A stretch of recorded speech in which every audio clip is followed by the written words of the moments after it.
just like panic when I have to go first. Forgot how to intro. Okay, 10 seconds.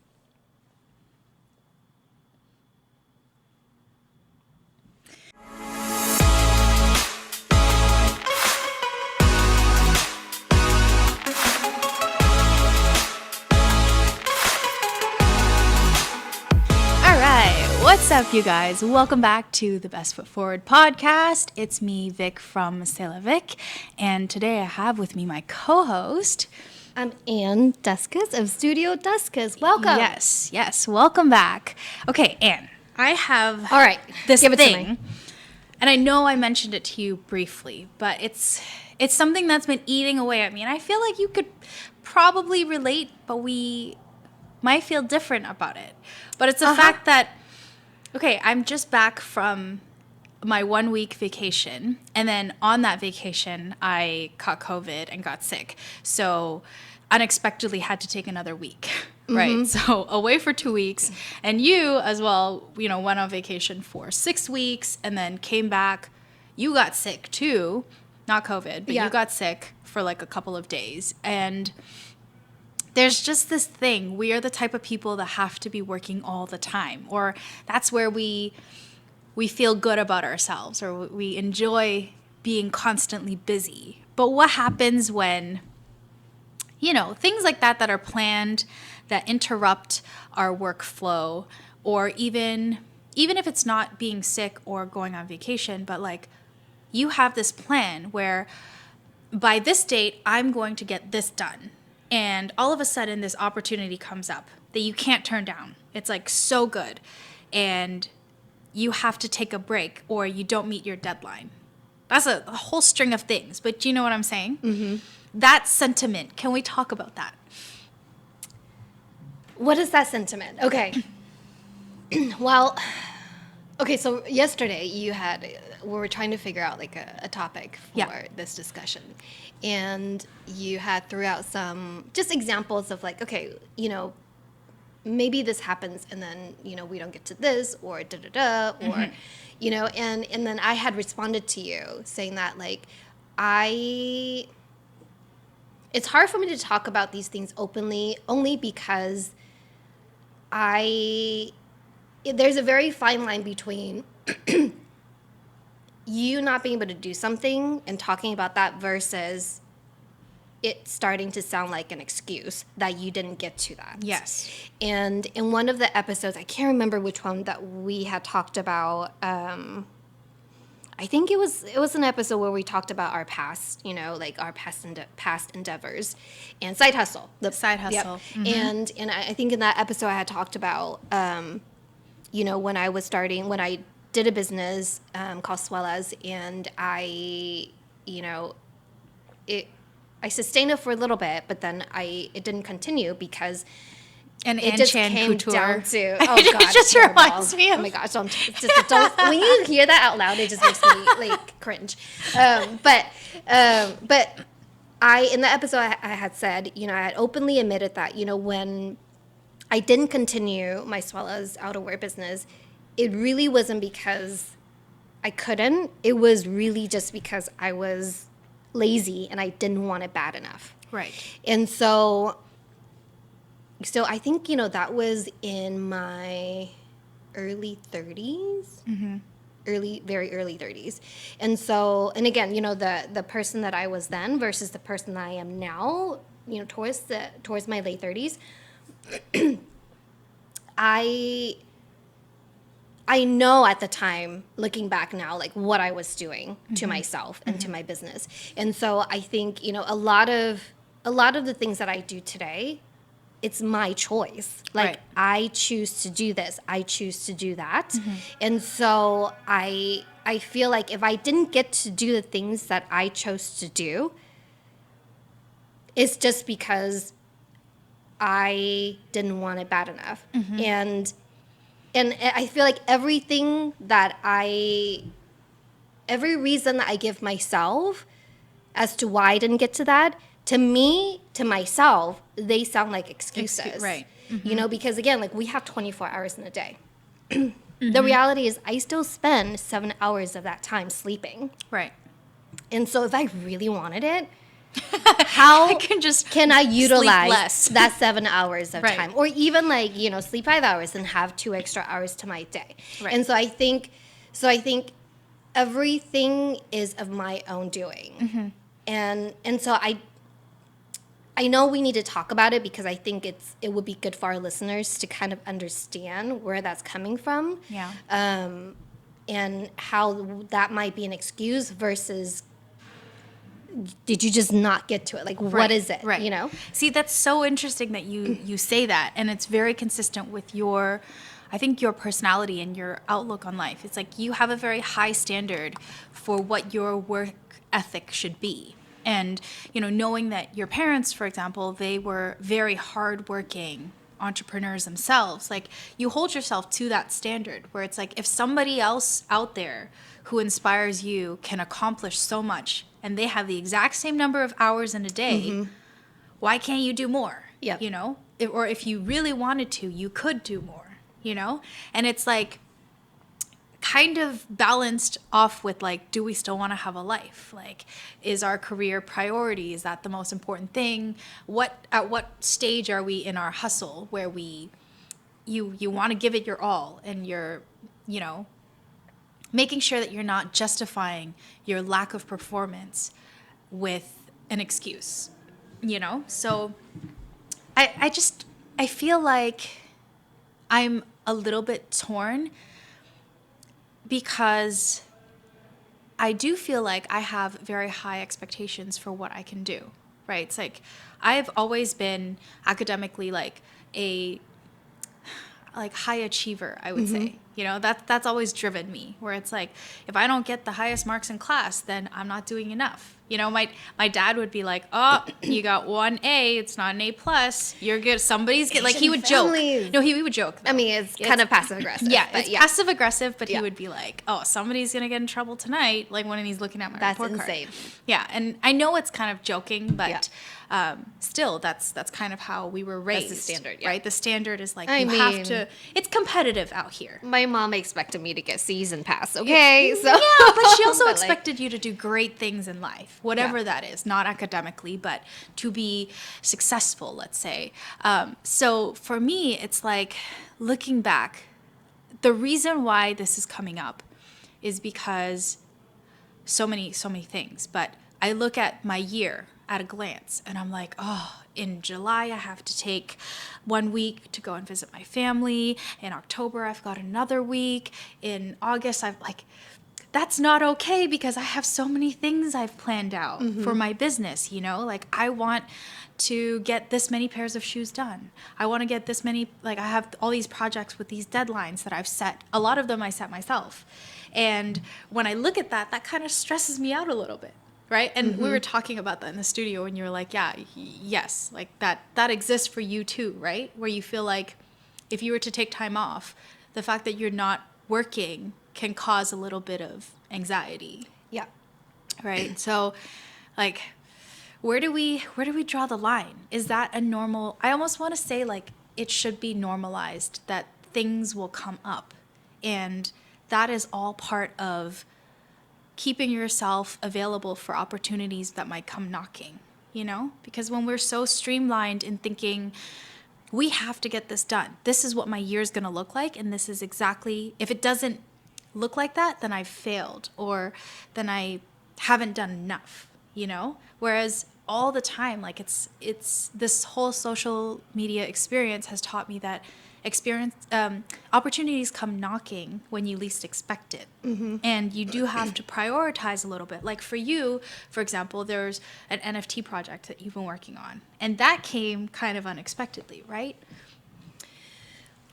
Yeah. Like, was I that would part of your say initial plan? so. Yeah, it wasn't. I mean, so that I started consulting for this company before I got into the studio. So I was still working out of my studio at home, and it sort of started as like, okay, I'll give you guys like 16 hours of my time per week, Yeah. right? And then that eventually bled into grew into like 30 to 40 hours a week.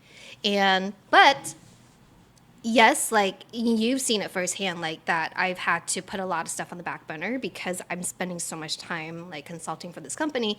And, but it was my choosing, you know? So anything that I didn't get to, I can complain about it all day long, but it was my choice. Yeah.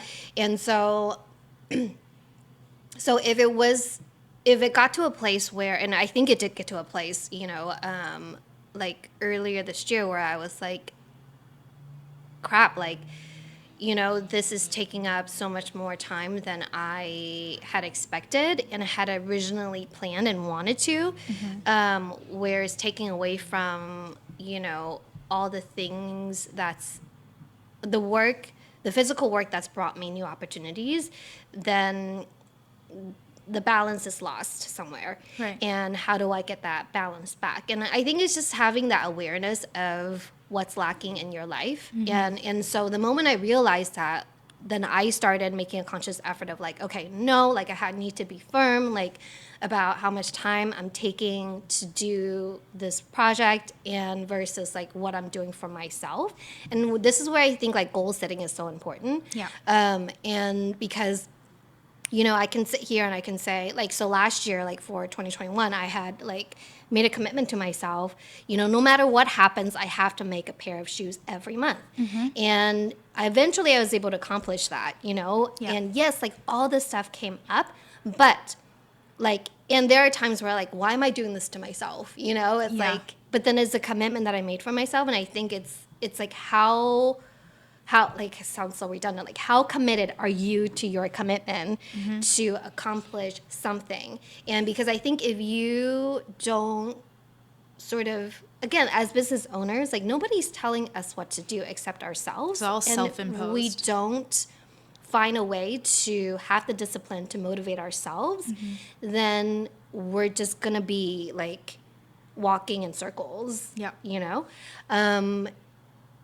And so, yeah, so that's kind of like my sentiment. Yeah. Yeah. Like the gist of it. And so what I'm kind of seeing is like, you know, the direction that you want to go, and that was decided when you set your goal. And yes, you can deviate off the path a little bit, but you're always going to reorient yourself in that direction. And so, you know, it's kind of normal. And I guess I'm just like, I think that's a good way to see it because every now and then you have to check yourself, right? And Yeah. literally be like, hey, is this taking too much of my time? Was this worth it? Was this initially what I wanted, right? And do I want that goal hard, like bad enough that I need to be more committed to it, you know? And I guess personally for me, it's like my goal of uploading on YouTube more, you know? And man, it's just bothering me because I'm like, I know it's possible to do. It's possible to upload a video every 2 weeks. For me, when I set that goal, I was like, yeah, that's doable. That sounds a reasonably achievable goal. That's realistic. That's not overstretching what I can potentially do. But I haven't been able to do it. You know, and maybe it's going back and reassessing like, you have too many goals. Maybe it is over ambitious. You know, me wanting to have a collection, me wanting to work with brands, me wanting to do all the things. Oh, consistently upload on Instagram, you know? And that's a constant interruption. I feel like that flow has kind of been, it's not as consistent as I wanted it to. And for 2 years, it hasn't really been. I've had periods where like I am so good every single day for a month, easy, done. And then I'll have a month where I upload a picture or a video once every week, once every 2 weeks, you know? And it's this constant way of like, I guess I'm struggling with how consistent I can be and with handling and juggling so many factors coming your way, you know, projects coming where it's like, I set out to do this for myself, but then this really enticing opportunity comes and I get FOMO. And I'm like, should I be doing this collaboration? Should I turn it down? You know, I guess which one do I want badly enough? And what I end up putting on the back burner is YouTube. And like, that was my goal for 2022. And it's already the end of May. You know, it's like June practically. And halfway through the year, I'm just like checking myself. I'm like, oh, you haven't done that, right? Yeah. And it's like such a hard feeling to kind of sit with. But I guess the reason why I'm bringing it up is maybe that's okay. Maybe in the grand scheme of things, we can set goals, but then reassess them partway and be like, okay, is this the new direction you're pivoting in, or have you deviated a little bit and you need to just reorient yourself? And it's okay to not be so hard on yourself if you've done your best, or, you know, so on and so forth. Yeah. Yeah. So I'm a little bit more hard. I know. You're like, I know yeah. that. Mm-hmm. So I feel like what you're talking about is such a double-edged sword, because the whole point of setting a goal is so to help you achieve whatever it is you want to achieve. Right. And if you keep pushing your goal back, then you're never going to achieve that goal.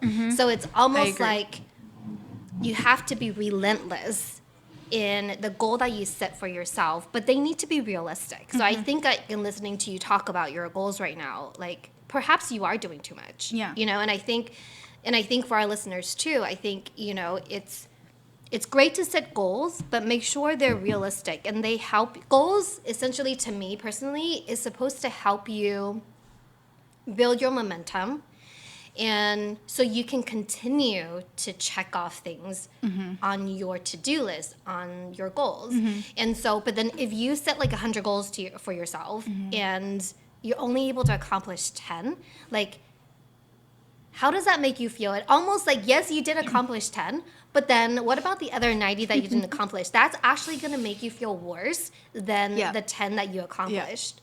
So what if you just set like 12 goals and you accomplished 10? Oh my gosh, I did 10 out of 12. That's amazing. Yeah. You know, so I think the whole point of goal setting is to make sure they're realistic and it actually helps you build momentum. And, and I think, like, to your point, I think it's great to reassess, you know, especially, like, if you're not used to goal setting, is to, like, okay, let me see if I can do all these things. Yeah. And then revisit them, like, really quickly, you know, after you started going through the process and the motion to get there. Yeah. That, like, how realistic is, and be honest with yourself, because we all have a life and we all have, like, commitments that we need to, like, you know, tend to.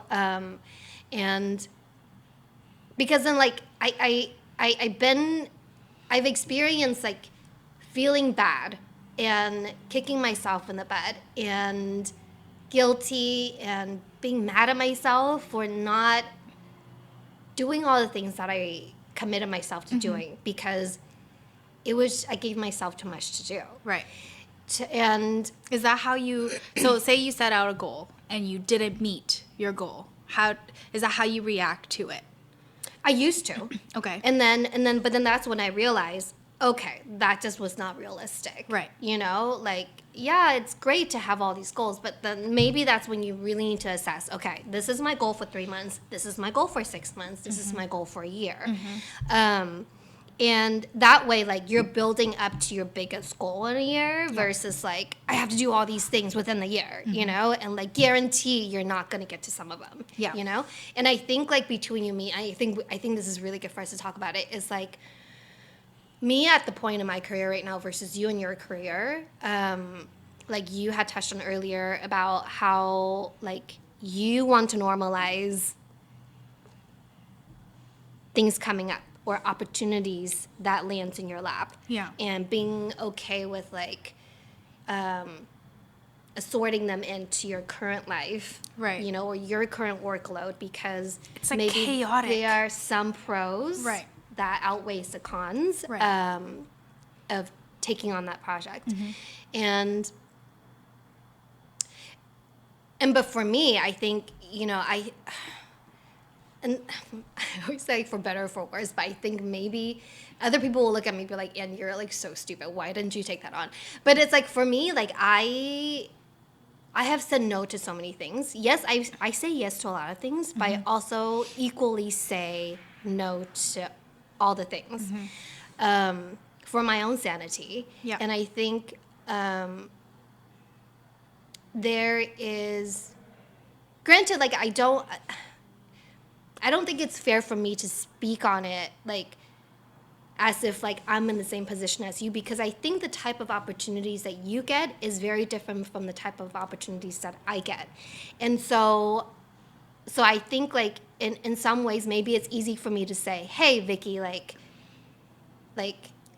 why are you feeling FOMO, you know? And when in reality, like that's how you feel, you know? And I shouldn't say that you shouldn't feel that way, but I think, you know, if that's why it's hard, because everybody's at a different stage in life. So even when people come up to us and ask for advice, like, oh, this project is so cool, we can sit here and be like, that opportunity is not worth anything. Yeah.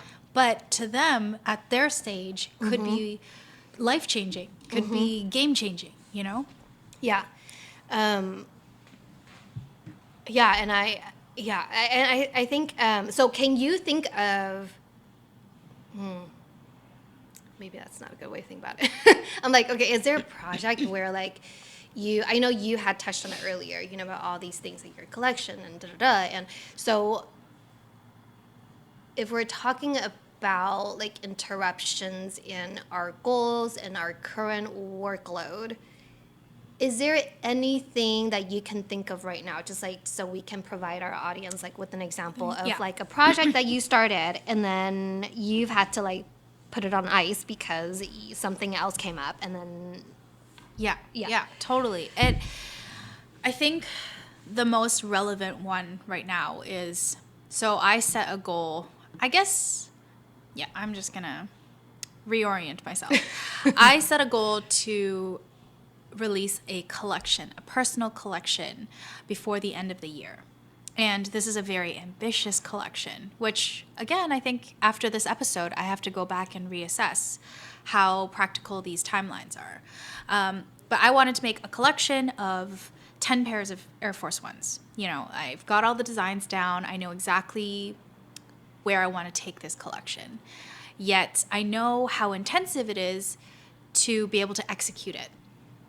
And, you know, being the idealist that I was when I planned this out, I was like, oh, I'm going to get this done before the end of the year. But 10 pairs of sneakers, entirely original designs, things I've never done before, take a long time. And in the summer is actually usually when I get the most opportunities, because companies are out there, you know, looking for collaborations, doing their marketing campaigns and all that stuff. And so I've actually been approached by several companies to do collaborations that either one are, and they're all very enticing, but either one, maybe they don't pay the best, or two, maybe they do pay the best and it's like a project that I really want to work on. You know, I'm going to get FOMO from doing it. However, if I take on that project, it's going to take me at least 2 weeks to do a pair of customs for this collaboration. Sometimes they give at least, like when you take into account the time to plan, to design, like know what your plan of attack is going to be, 2 weeks at least. But then also, like, let's just say it, you know, so our audience understand, like, it's not really a commitment to you working on the physical shoe, but that oftentimes these opportunities require you to also include, like marketing campaign, like media stuff for like Instagram or YouTube or whatever it is. Right. And like my business model is very much that, is being able to provide assets for social media. Yeah. Right. So it's not even so much about getting the physical shoe anymore. It's about doing the work and then putting it out on social media. And I know that's going to take 2 weeks of my time. So if I, at the beginning of the year, calculated that I could finish 10 pairs of sneakers before the year end, this is getting pushed back by 2 weeks every time a project comes into my lap. And so in 2 weeks, can I just say, I'm sorry, I keep cutting you off. I'm like, 2 weeks is like a really tight, like conservative, like not conservative, but like aggressive timeline. Yes. Typically, these projects should realistically take 3 to 4 weeks. Yes, absolutely. And a lot of times companies don't even give you that much. They don't even give you the luxury of having 2 weeks, you know? But at least, bare minimum, 2 weeks that pushes your timeline back. And so 2 weeks, 2 projects is a month, right? 2 of these come across float across your table, and it's a month pushback. So I just feel like a lot of things are being put on the back burner. A lot of things are deprioritized that are my own, even though they were my goal to begin with. Yeah. And so that's kind of the sentiment. And, I wonder, like, the nature of our jobs are very different. But like I said, Roar has taken over, like, a lot of your time. Like, you wanted to do more classes, and classes have had to be on hold, and like, Yeah, part of that is like pandemic related too. yeah, exactly. So it's like getting back to that, but like when you see something, like you take on this opportunity and it's become something more, where it's like, oh, okay, well, now the priority might go up because it's more promising, like I should give more of my time to it. Then the balance again is shifted, right? Yeah, and I think it's important to address like a few things here. I think, with the opportunities and with our work being interrupted and with just like reprioritizing, like, why do we do all these things? And I think the things that I would consider, and then jump in and chime in, if you feel the same way, is like, financially, what does this look like? And time, what's my time commitment? Yeah. And then, and also it's like, what is the networking opportunity that comes with this? Right. And sometimes it's a combination of all those things, but sometimes it's really like, crap, I need to pay for my rent next week. Yes. Okay, what is the quickest way for me to fill that gap? Okay, Right. I need to do a class. Right. Or I definitely need to take on this opportunity that I don't really have the time for, but Absolutely. I need to do it because life, Yes. Yes. And so I think it's nice to be in a position where we can not always have to consider the financial aspect of it, but I think for many people, that's a huge part of it. Yeah. And so I think, like, for me right now, at least, I value my time more than anything else. Because again, it's just the nature of what I do. Like, I need the actual working time to produce products. So, Correct me if yeah. I'm wrong, but I feel like we are similar in a sense where this whole thing is our, like, shot in the dark kind of thing. Like, we have pushed aside everything else, what is financially optimal for you might, like, you could go and work for so many companies. Like, you are highly desired and you could make a lot of money, but you've put aside that opportunity to see where this goes, right? So it's almost like open playing field now. We are looking to see what happens, right? So we're not so focused at the moment about financials, but we're trying to manipulate all the factors to see what works for us in terms of a sustainable business model. And even at this time, it's like so many things are happening. So that's where we're at. Do you know what I'm trying to say? Like, we're open to opportunities. We are more risk taking, at this point, because we've set aside this almost experimental period for our business. Yeah. Right? Whereas, like, of course, if you had like something that was a business that was already well established and everything was running its course, you would be making money. You would be selling products constantly on the side, or so on and so forth. Like, you would get guaranteed income. Right now, we're still in a phase where we don't have guaranteed income. Yeah. Right? And it's like, let's see what happens. If we do this, let's see what happens. So we're able to take on these opportunities as they come, Yeah. and form our business, and that's kind of taking shape as we go. Yeah.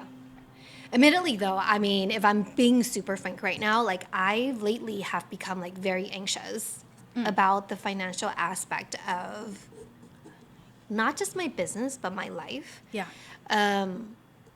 Only because, like, I am this independent woman and I don't like taking money from anybody. It's important. And so, yeah. And so, like, there's a part of me sometimes it's like, crap, like, maybe I do need to go back to working for somebody else, because of that, like, consistent income. But then like I'm kind of in a pickle because I feel like a lot of the higher paying jobs that I would take will be a conflict of interest in what I'm currently doing. So I cannot continue doing my own thing and pursuing both at once, which is not great, because I've spent the last 2 years working on my own business, you know? And so to like kind of just like not throw it all away, but like just put it on the back burner indefinitely, like makes me like just like uncomfortable. Yeah. Again, this is like us giving it our all Yeah. before we say, is this a good direction to go or not? Yeah. Right?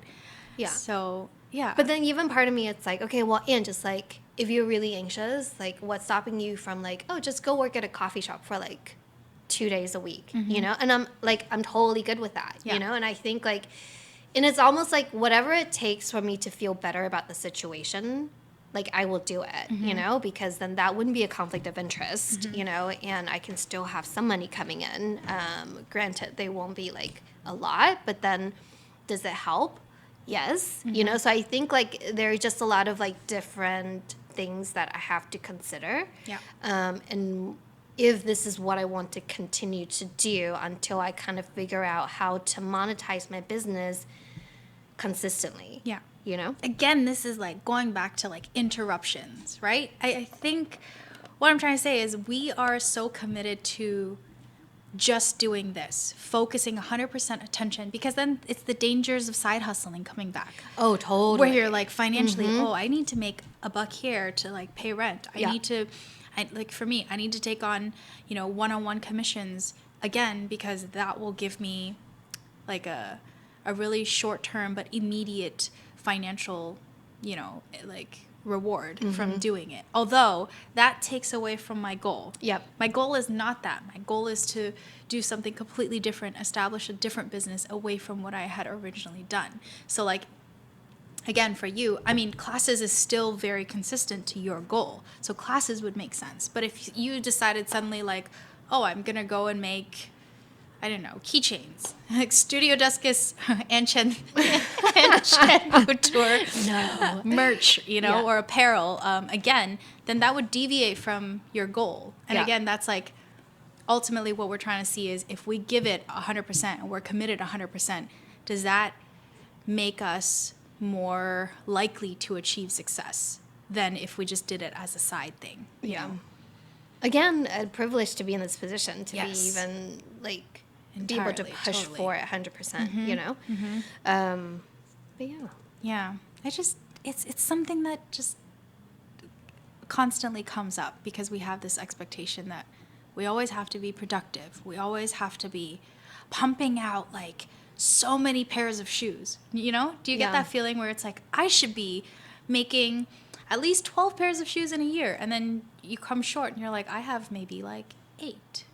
And like the longer I do this, the less output I have in terms of thing. But looking back, it's like, it's not that, you've just changed what your product is as you go. Yeah.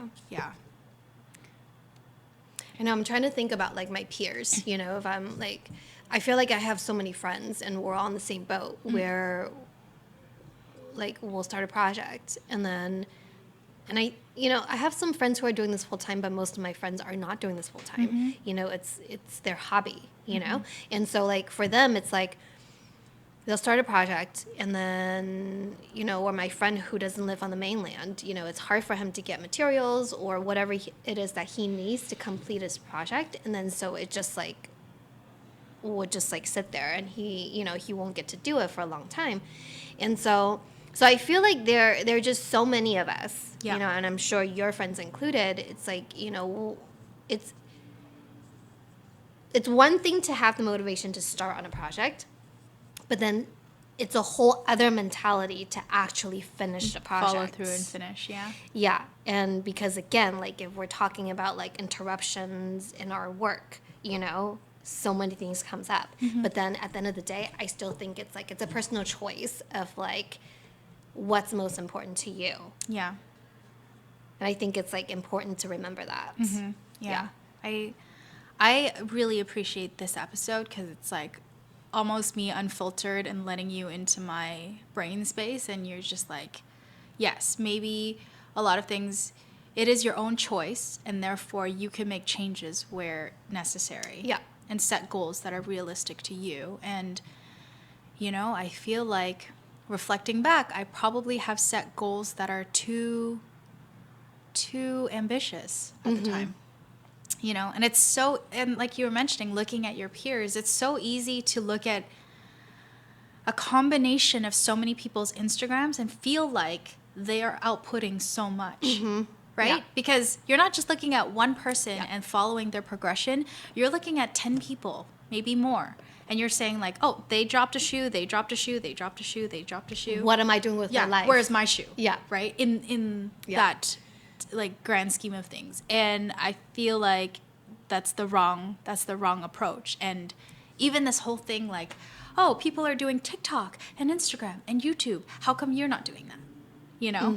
And it's like whatever you are capable of doing is, or what you set out your goal to be, should be enough. And it should be an achievable goal. Yeah, because I think we all bear the consequences of our own choices. Right. And so it's easy to be hard on yourself when you don't achieve what you set out to do. But just remember if like it was realistic to begin with.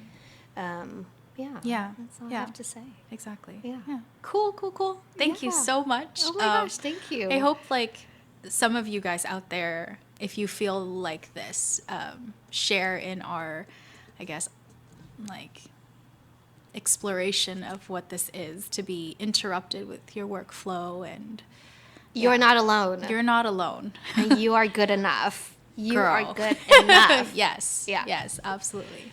Cool. So thank you so much for listening. We will see you guys Thanks, next guys. time. Bye. Bye. Sweet. Oh, yeah, I gotta go back and reassess. No, you're doing great. This is too much. This is way too much.